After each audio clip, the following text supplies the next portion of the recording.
Well, thank you, Tom, and thank you to everybody who has come along today, and thanks to the Press Club for hosting me here yet again today. It's a pleasure to be back here today with you all, and first a belated congratulations to you, Tom, on being elected the new President of the Press Club.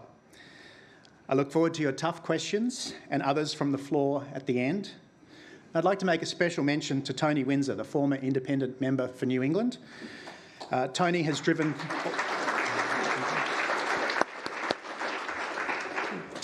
about 6 hours to be here today. On this beautiful Ngunnawal land, I pay my respects to elders past and present, and our thoughts are with those in Queensland and northern New South Wales who still face the devastating impact of Cyclone Alfred.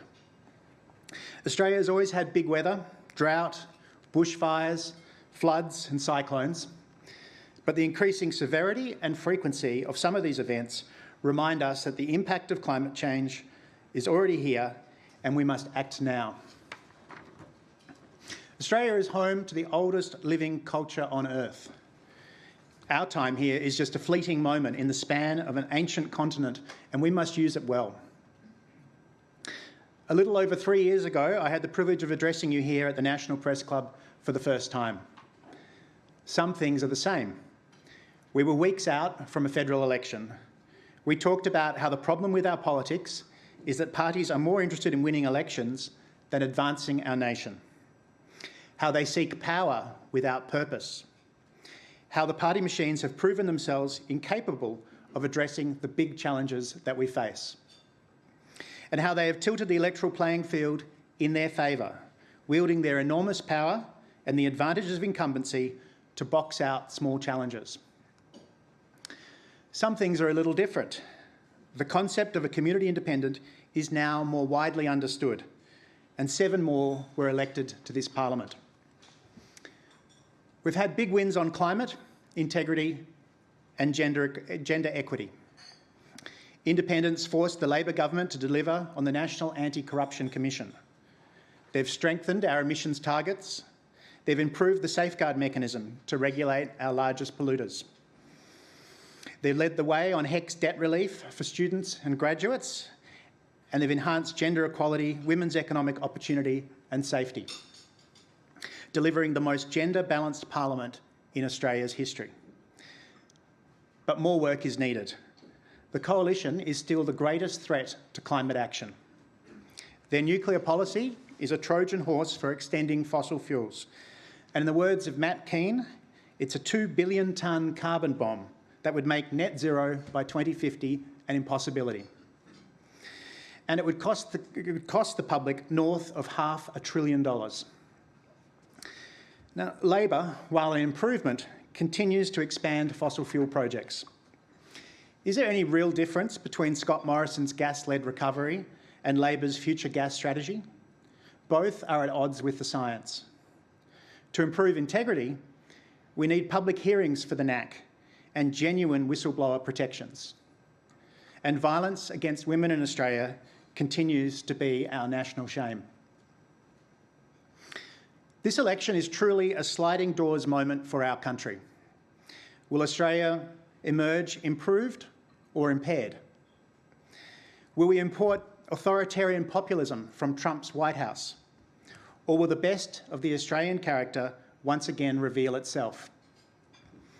Around the world, citizens are voting for massive political disruption. Across France, the US, Germany and others, we've seen how the economic fallout from the largest inflation spike in a generation, combined with the ongoing impacts of conflict in Europe and the Middle East, have eroded living standards and seen voters punish the political establishment. In the US, this was reflected in the so-called double hater phenomenon. It's voters who could not bring themselves to vote for either major party. They either stayed at home or they put their hopes in Trump, a perceived outsider. Here in Australia, compulsory voting means staying at home is not an option. A more responsible and considered media, combined with preferential voting, protects us from the worst of the extreme polarisation we see in the US. We are not America. We are not destined to follow them. but we are grappling with the ramifications of massive geopolitical change, while facing a range of crises here at home: a cost of living crisis, a housing crisis, an integrity crisis, and yes, the climate crisis. The people of Australia are under pressure, and they are angry. If you're angry with the political system, if you are perhaps a double hater, here in Australia, we have a much better option. Despite this perfect storm of challenges, we are fortunate enough to have a much more productive outlet for this genuine anger. We have community independents. They are smart, passionate, engaged people chosen by their communities. They're often reluctant when first asked, but incredibly hard-working once on board. They're leaders with vision and courage who make decisions based on evidence in the best interests of their community and our country. And they have vastly improved the tone and quality of our political discourse. At a time when trust in the political class is at an all-time low, community independents are rebuilding faith in democracy through a very powerful idea: communities coming together, selecting local leaders and backing them all the way to Canberra. Before we dive any further into the coming election, first I want to take a step back and reflect how the community independence movement got here. For decades, independents in Australian politics have faced a very steep climb. It's rarely been easy for an independent to get to Canberra. Just ask the people of Indi and Warringah. It takes not only the right person, chosen by their peers, it takes persistence and an entire community to unseat a major party incumbent. Over the last 10 elections, fewer than 2% of independents on the ballot have been successful. That's how difficult it's been for independents to break through the political establishment. But there are signs this is changing, led by the model pioneered by the Voices of Indi group in 2012 that resulted in the election of Cathy McGowan. Zali Steggall's election in 2019 proved that the model could work in urban electorates.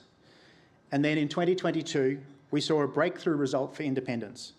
11 were elected to Parliament, 7 for the first time.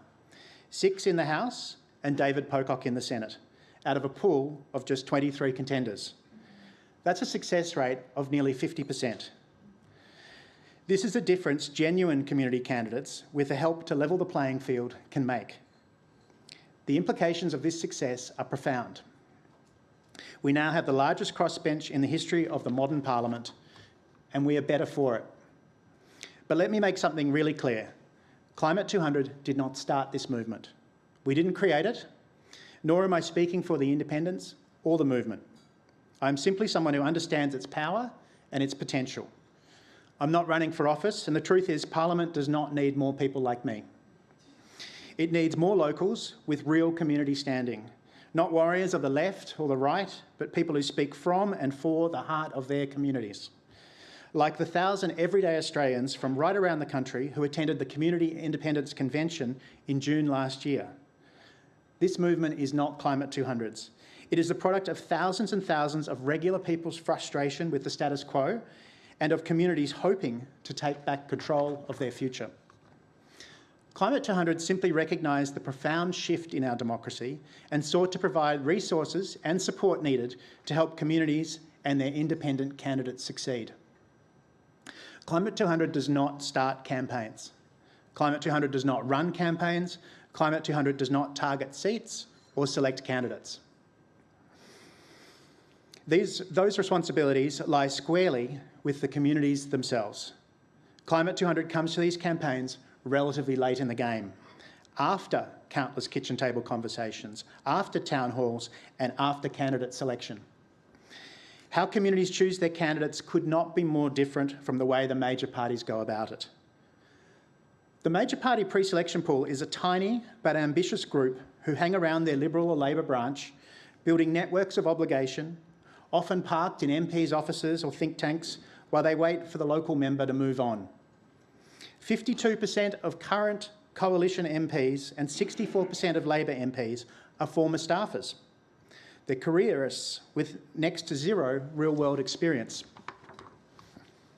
The community independent selection process is very different. Communities conduct their own executive search, advertising far and wide, looking for the best possible representative their community has to offer, The preferred candidate is already successful, both personally and professionally. I've heard many stories from community groups where the candidate has said, "No thanks, I've never wanted to be a politician." And the response from the community is, "Great, you've passed the first test." What makes community independence different is these people often don't want to be politicians, but they are called to serve by their communities. In Parliament today, we have independents who have come from careers in business, medicine and journalism. This is how Parliament used to look when politics was a civil duty, not a career pathway. The list of community candidates contesting this election is equally impressive. There's a psychologist in Moore, a surgeon in Forest, a nurse in Cowper. They've quit their jobs and they've put their reputations on the line.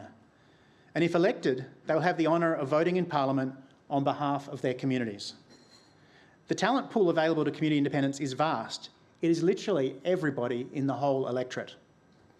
This is why community independents attract such high calibre candidates.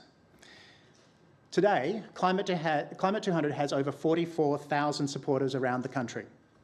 Across the independence movement, there are tens of thousands more, and every day more are joining us.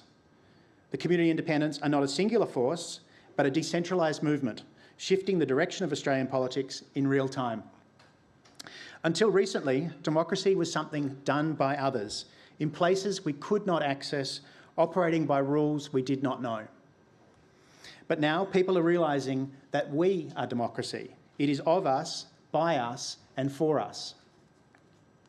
It's a wonder to witness the audacity and the success of this movement.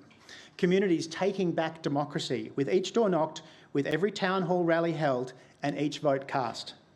This is exactly what democracy should look like and will depend on if it is to survive and thrive in an increasingly distrustful and volatile society. We do not know where this movement will land. We only know that something extraordinary is happening around the country. This year, there are more community independents running for office than at any other time in Australian history. Community independents are the fastest growing political movement in the country. We haven't seen vitality like this in Australian democracy for decades. Some might argue that we've never seen anything like this. At this election, 1 in 4 Australians will have a chance to vote for a community-supported independent, providing a viable alternative for millions of Australians dissatisfied with the major parties. Uninspired by Labor's timidity and turned off by the Coalition's relentless negativity, most of the independent candidates are running in previously safe seats, seats that have long been taken for granted by the major parties.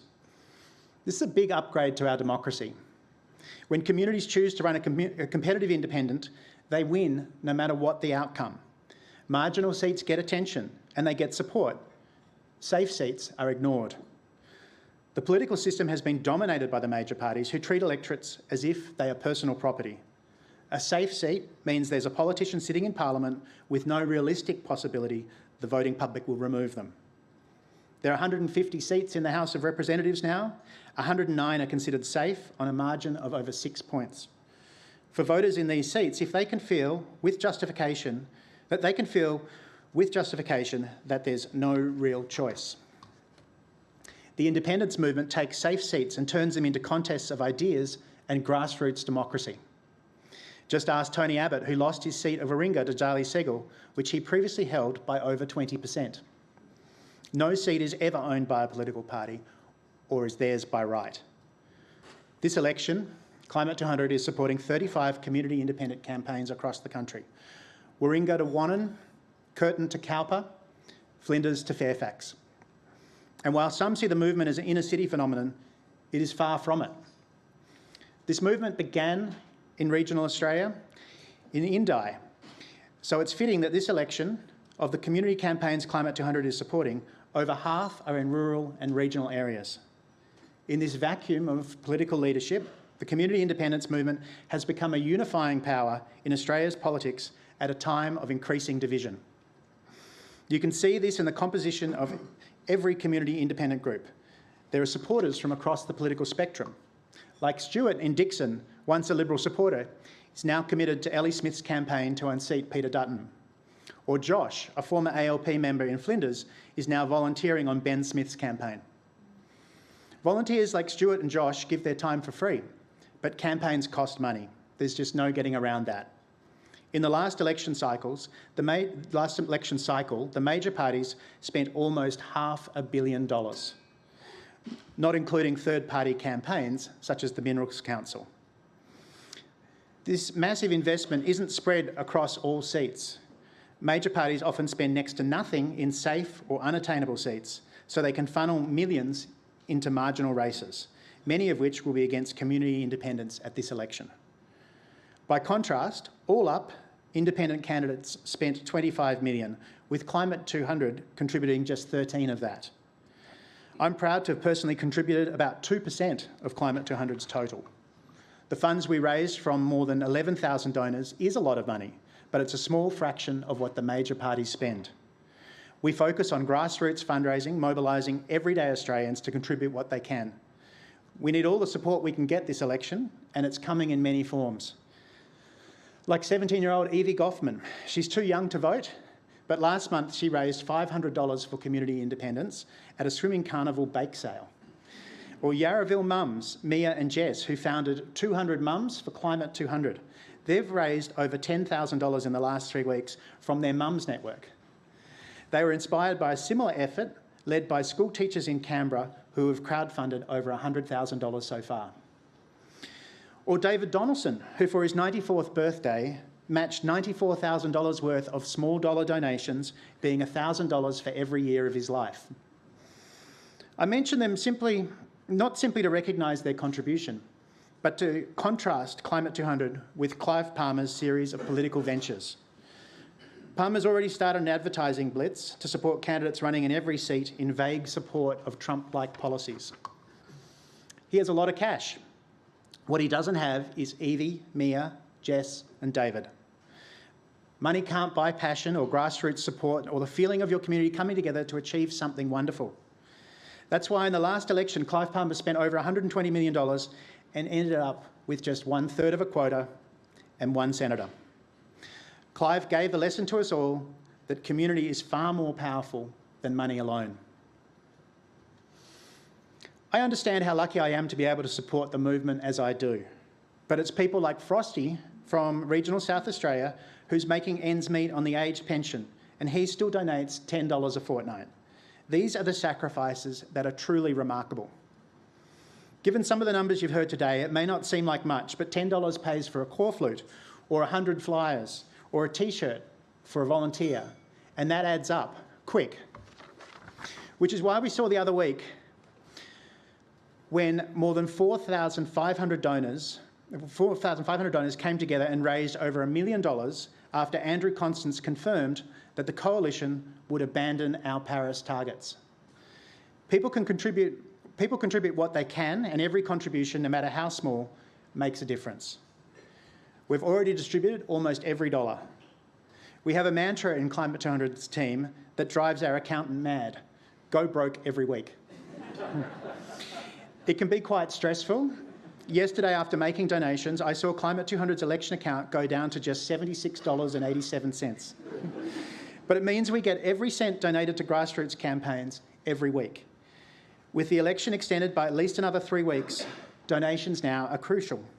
The 35 campaigns we have supported are up against the big money of the major parties, Clive Palmer, and the massive influence of Gina Rinehart and the fossil fuels lobby.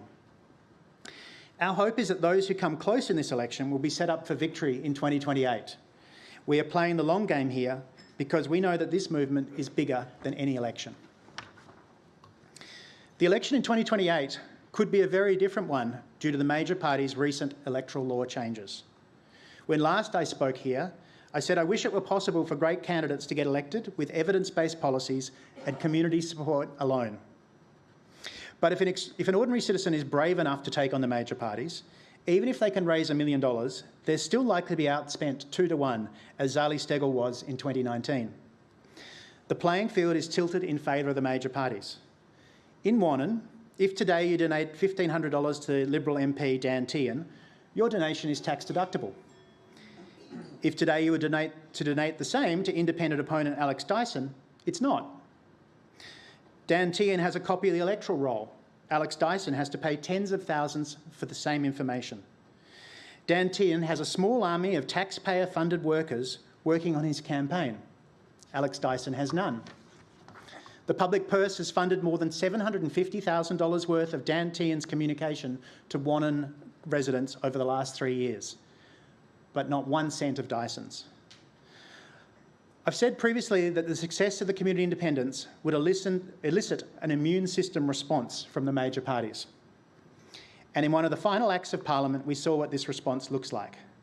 The major parties conspired and they tilted the playing field even further in their favour, more than doubling the amount of public funding they received to run their campaigns to over $130 million per electoral cycle.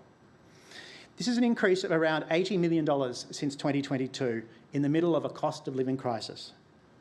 Just as the Australian public are walking away from the major parties, they're being forced to fund them more. The major parties have instituted an expenditure cap, but allowed themselves to massively outspend independents. The package is a financial gerrymander. While we welcome the improvements to transparency, the net effect of the package is to degrade our democracy, tightening the major parties' grip on power, just as voters seek to loosen it. At the last election, more than 1 in 3 Australians did not vote for either major party. Their primary votes have been in systemic decline for decades. In 1975, 96% of Australians voted for the 2 major parties. By 2022, it had fallen to just 68%. Rather than changing their votes to broaden their appeal to the electorate, they chose instead to rig the rules. They rarely agree on anything, but when self-interest is at stake, they can't wait to get in bed with each other. All at the cost to the public who are abandoning the major parties at the ballot box.